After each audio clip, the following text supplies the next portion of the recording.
বন্ধুরা, শীত আসলেই কিন্তু আমরা পা নিয়ে টেনশনে পড়ে যাই, কারণ প্রত্যেকেরই কম বেশি পা ফেটে থাকে। তো আজকে আমি তোমাদের খুব সুন্দর একটা রেমেডি তৈরি করে দেখাবো, যে রেমেডিটা ব্যবহার করে কিন্তু তোমরা রাতারাতি ফলাফল পেতে পারো। হ্যাঁ বন্ধুরা, এই রেমেডিটা এতটাই কার্যকারী যে তোমরা যদি কন্টিনিউ ব্যবহার করো তাহলে কিন্তু কাটা ফাটা দূর হয়ে যাবে পায়ের, আর পাটা কিন্তু একদম স্মুথ সফট হয়ে যাবে। তো রেমেডিটা তৈরি করার জন্য আমাদের এখানে লাগবে মোমবাতি। তো আমি এখানে একটি ক্যান্ডেল নিয়ে নিয়েছি। আর হ্যাঁ বন্ধুরা, যারা আমার প্রথমবার ভিডিওটি দেখছো তারা অবশ্যই আমার চ্যানেলটিকে সাবস্ক্রাইব করে নিও, এমনই সুন্দর সুন্দর ভিডিও দেখার জন্য। তো অনেক দিন পরে আজকে আমি তোমাদের সাথে ভিডিও শেয়ার করছি। আশা করছি আজকের এই ভিডিওটি তোমাদের অনেক উপকারে লাগবে। তো এই শীতে কিন্তু আমার সেরকম ভিডিও এখনো আসেনি, তো আমি দেওয়ার চেষ্টা করব তোমাদের কন্টিনিউ। তোমরা অবশ্যই আমার চ্যানেলটিকে সাবস্ক্রাইব করে রেখো আর আমায় এইভাবেই সাপোর্ট করে যেও। তো আমি এখানে দেখো মোমবাতিটা ভালো করে গ্রেট করে নিচ্ছি একটি গ্রেটারের সাহায্যে। তোমরা চাইলে কিন্তু ছুরির সাহায্যে একটু ছোট ছোট করে কেটেও নিতে পারো। তো যেভাবে তোমাদের সুবিধে সেভাবে তোমরা এখানে নিয়ে নিতে পারো। তো পুরো মোমটা আমি এখানে ব্যবহার করছি না, হাফ মোমটা আমি এখানে নিয়ে নিয়েছি গ্রেট করে। বন্ধুরা, এই মোম কিন্তু আমাদের পায়ের কাটা ফাটা দূর করতে ভীষণভাবে সাহায্য করে। তোমরা যদি সঠিকভাবে এটি ব্যবহার করতে পারো তাহলে কিন্তু এটা খুব ভালো রেজাল্ট দেবে। এই ক্র্যাক হিলস কিন্তু আমাদের প্রচণ্ড পরিমাণে আমাদের সমস্যায় ফেলে। তো যারা প্রথম থেকে যত্ন করবে তাদের কিন্তু খুব ভালো থাকবে পাটা। তো আমিও চেষ্টা করি প্রথম থেকে যত্ন করার। তো এখনও কিন্তু তোমরা এই রেমেডিটা দেখে ব্যবহার করা স্টার্ট করে দিও বানিয়ে।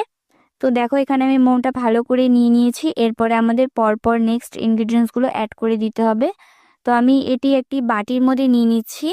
তো এটা আমাদের একটু ফোটাতে হবে এই উপকরণটা তৈরি করার জন্য। তো তার জন্য কিন্তু আমি একদম পুরোপুরি বাটিতে নিয়ে তারপর তোমাদের দেখাচ্ছি। তো আমি এখানে স্টিলের বাটি ব্যবহার করেছি। যদি তোমরা লোহার কোনো জিনিসে এই উপকরণটি তৈরি করে থাকো তাহলে কিন্তু খুব বেশি ভালো হয়। তো স্টিলের জিনিসে একটু তাড়াতাড়ি পুড়ে যাওয়ার সম্ভাবনা থাকে। তো যাই হোক, এখানে আমি নেক্সট আমার ইনগ্রিডিয়েন্টস অ্যাড করে দিচ্ছি, সেটি হচ্ছে কোকোনাট অয়েল। এই কোকোনাট অয়েলটা কিন্তু খুব খুব ইম্পর্টেন্ট, আর এটি কিন্তু আমাদের পা ফাটা দূর করতে খুব ভালো সাহায্য করে। তো এখানে আমি 1 চামচ পরিমাণ কোকোনাট অয়েল দিয়ে দিচ্ছি। তো এখনও সেই রকম ঠান্ডা পড়েনি বলে কিন্তু এখনও জমেনি কোকোনাট অয়েলটা। তো দেখো আমি এখানে 1 চামচ দিয়ে দিলাম কোকোনাট।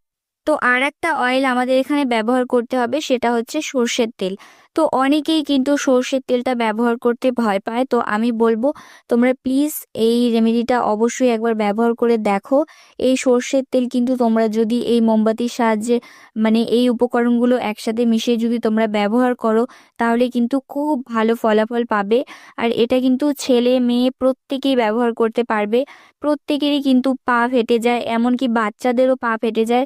বাচ্চাদেরও কিন্তু তোমরা এটা অ্যাপ্লাই করাতে পারবে, কোনো অসুবিধা হবে না। তো লাস্ট আমি এখানে দিয়ে দিচ্ছি অ্যালোভেরা জেল। তো এখানে আমি গাছের অ্যালোভেরাটাই ব্যবহার করছি, পাতাটা আমার ঘরে ছিল। আর এই গাছের অ্যালোভেরাটা যদি তোমাদের কাছে না থাকে তাহলে তোমরা এখানে মার্কেটের অ্যালোভেরাটাও 1 চামচের মতো দিয়ে দিতে পারো। তো এখানে আমি গাছেরটাই দিয়ে দিচ্ছি 1 চামচ পরিমাণ। তো আমি এখানে অ্যালোভেরাটা গ্রেট করে দিচ্ছি যাতে জেলটা খুব ভালোভাবে মিক্স হয়ে যায়, কোনো রকম দানা না থাকে।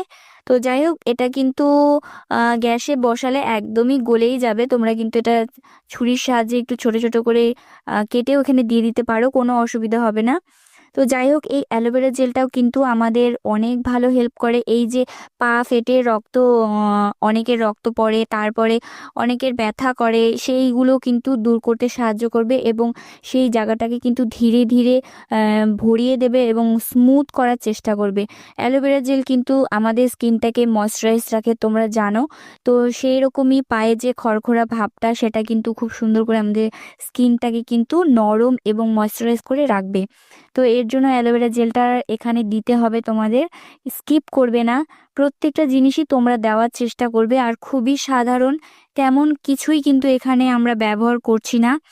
আর এই রেমেডিটা কিন্তু দেখো কত ইজি, প্রত্যেকেই কিন্তু এটা ছেলে মেয়ে সবাই বানিয়ে তোমরা রেখে দিতে পারবে। আর এটা কিন্তু রেখে তোমরা 1 সপ্তাহ ব্যবহার করতে পারবে। তো এটা আমি ভালো করে গ্যাসে বসিয়ে কিন্তু মেল্ট করে নিয়েছি। তো দেখো এরকম জমে গিয়েছে। তো এটা আমি পুরো পায়ে পরিষ্কার পায়ে এটা অ্যাপ্লাই করছি। অবশ্যই পরিষ্কার পায়ে অ্যাপ্লাই করতে হবে। আগে তোমরা গরম জল দিয়ে, মানে উষ্ণ গরম জল দিয়ে পাটা ভালো করে পরিষ্কার করে নেবে, তারপরে কিন্তু এই ক্রিমটা অ্যাপ্লাই করে রাতে শুয়ে পড়বে। তো এইভাবে তোমরা প্রত্যেক দিন যদি করতে পারো তাহলে কিন্তু এই পা ফাটার সমস্যা থেকে তোমরা মুক্তি পেতে পারবে। গ্যাসে বসিয়ে খুব ভালো করে মেল্ট হয়ে যাওয়ার পর কিন্তু এটা লিকুইড থাকবে, কিন্তু তার কিছুক্ষণ পরে কিন্তু এটা কিন্তু একদম জমে যাবে। তোমরা কেউ ভয় পেও না, এটা কিন্তু জমে থাকবে। তোমরা এটা এইভাবে ব্যবহার করতে পারবে, কোনো অসুবিধে হবে না।